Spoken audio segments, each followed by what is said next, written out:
orang-orang yang pingin mendapatkan proyek dalam pekerjaan itu di kementerian itu harus berurusan dengan kepala BPJN. Bahwa suap itu tidak lagi berbasis dapil ataupun juga berbasis partai politik. Karena kan dari awal kan memang sudah ada mekanisme tanda kutip pembagian kue begitu ya. Boleh dong Pak dijelasin Pak, itu kan terkait dengan Bina Marga Pak. Jangan, kasihan saya. Ya. Oke.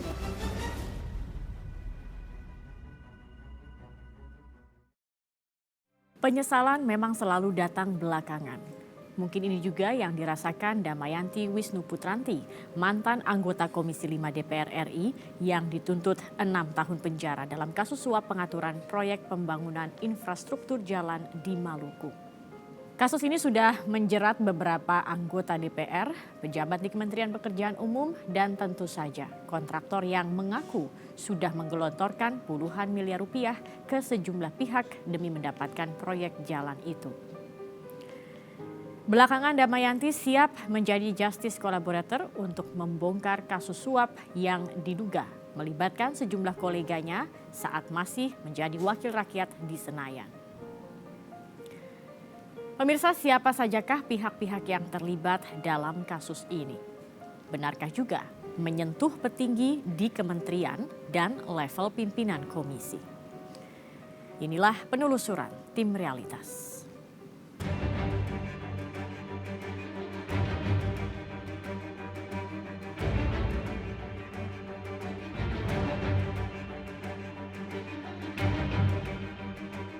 Saya menyesal telah menerima pemberian dari Abdul Khoir.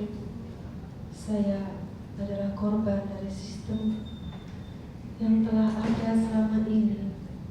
Dan saya baru setahun menjadi DPR RI. Jadi saya tidak mengerti dan tidak tahu permainan politik Komisi 5 DPR RI.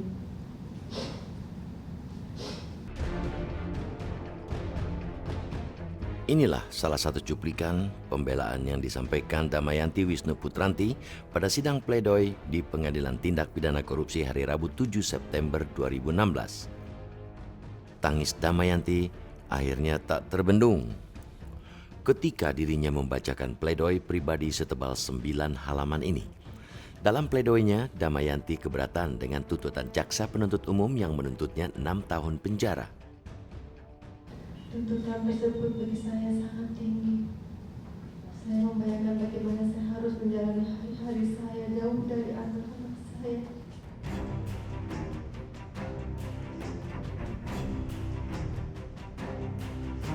Damayanti dituntut 6 tahun kurungan penjara oleh jaksa penuntut umum KPK. Dirinya juga mendapatkan pidana tambahan berupa denda sebesar 500 juta rupiah serta pencabutan hak politik selama 5 tahun. Menjatuhkan pidana terhadap terdakwa berupa pidana penjara selama 6 tahun dikurangi seluruhnya dari masa penahanan yang telah dijalani dan pidana denda sebesar 500 juta rupiah subsidiar 6 bulan kurungan dengan perintah supaya terdakwa tetap ditahan. 3. Menjatuhkan pidana tambahan terhadap terdakwa berupa pencabutan hak untuk dipilih dalam jabatan publik selama 5 tahun sejak terdakwa selesai menjalani pidana pokoknya. Damayanti Wisnu Putranti, mantan anggota Komisi 5 DPR RI ini didakwa menerima suap 3 kali, yakni sebesar $328.000 Singapura atau sekitar 3,1 miliar, 1 miliar rupiah, dan $404.000 Singapura atau sekitar 3,9 miliar rupiah. Jika dirupiahkan totalnya mencapai 8,1 miliar rupiah. Uang suap diberikan agar jatah dana aspirasi berupa proyek pembangunan jalan di Maluku dapat dikerjakan oleh Abdul Khoir. Proyek ini rencananya dibiayai melalui dana aspirasi anggota DPR di Komisi 5. Perpanjangan penahanan. Khusus untuk proyek ini kan ada yang reguler, ya kan? Ada yang dana aspirasi, katanya seperti itu. Jadi kalau yang reguler itu nilai proyeknya itu kurang lebih 2 triliun. Kalau yang dana aspirasi itu 1,4 triliun. Alokasi dananya 800 miliar untuk Maluku Utara, 600 miliar untuk Maluku. Inilah yang ditangani oleh Komisi 5 DPR selaku pemegang aspirasi itu. Jadi dititipkanlah ke kementerian gitu. Karena kebetulan proyeknya adalah pembangunan jalan dan jembatan ya di bawah Dirjen Bina Marga kan. Dalam perkembangannya, beberapa anggota Komisi 5 rupanya menitipkan proyeknya kepada Damayanti agar diteruskan kepada Abdul Khoir. Tidak heran jika dalam surat dakwaan jaksa, Abdul Khoir meski merogoh kantongnya dalam-dalam demi mendapatkan proyek infrastruktur dari Komisi 5 dan totalnya mencapai 37 miliar rupiah. Disinyalir uang ini menjadi pelicin agar Abdul Khoir mendapatkan proyek yang dijanjikan. Kalau di rata-rata 50 ke 1,4 triliun berarti kurang lebih 24 paket gitu loh.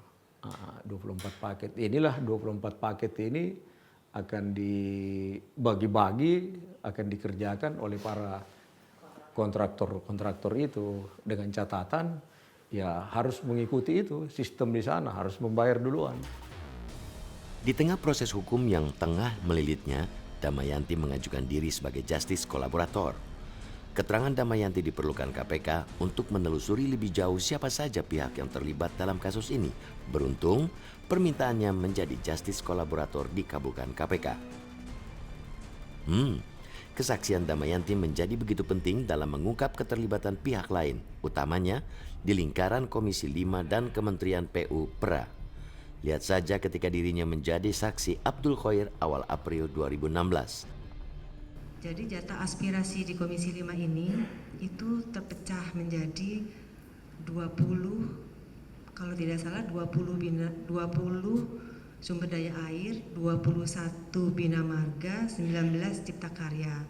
Nah kemudian saya sumber daya airnya tidak diambil, digabungkan ke bina marga, jadi totalnya menjadi 41. Dalam kesaksiannya, Damayanti mengungkapkan besaran fee yang diterima masing-masing anggota dewan jika mengusulkan paket proyek di Maluku melalui Amran Himustari, Kepala Balai Pelaksanaan Jalan Nasional 9.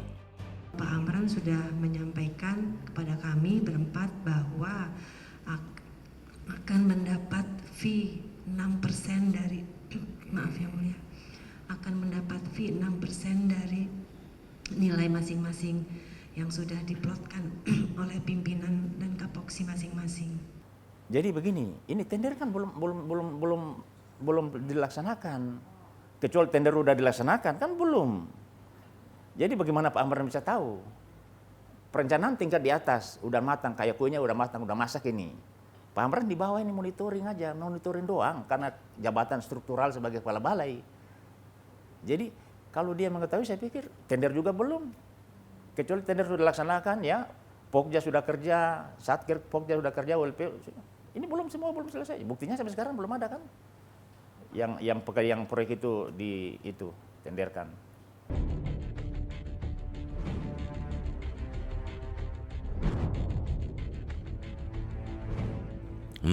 Dalam kasus ini KPK sudah menjerat 7 nama dari beragam latar belakang dan peran. Mereka adalah Abdul Khoir, Damayanti Wisnu Putranti, Budi Suprianto, Andi Taufantiro, Amran Himustari, Yulia Prasetya Rini, dan Desi Edwin.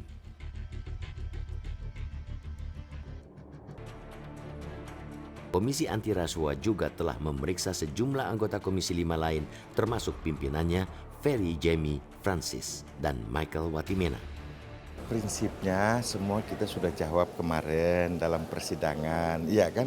Jadi bukan saja pada saat di Kuningan, tapi juga kan sudah di persidangan, iya kan? Jadi kita sudah jawab semuanya udah terang benderang ya. Nama Bapak beserta kodenya, beserta jumlahnya, itu seperti apa Pak tanggapannya Pak? Ya kan sudah kita berikan penjelasan dia mah di penjelasan udah ngulangkan gitu. Itu ada kode-kode yang mengisyaratkan bahwa itu ada program aspirasi. Kode dari mana? Yang itu ada dari dokumen rekapitulasi program hasil kultur RAPBN-TA 2016. Ya tanya siapa yang buat kode-kode itu ya. Ya, tapi Bapak sejauh ini nggak mengetahui tentang itu. Iya, tanya dong yang buat kode-kode itu ya. Nah, ya. Oke.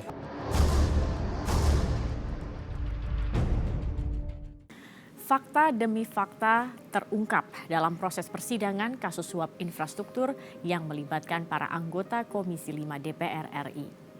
Kasus ini juga sudah menjerat kontraktor dan pejabat di kementerian.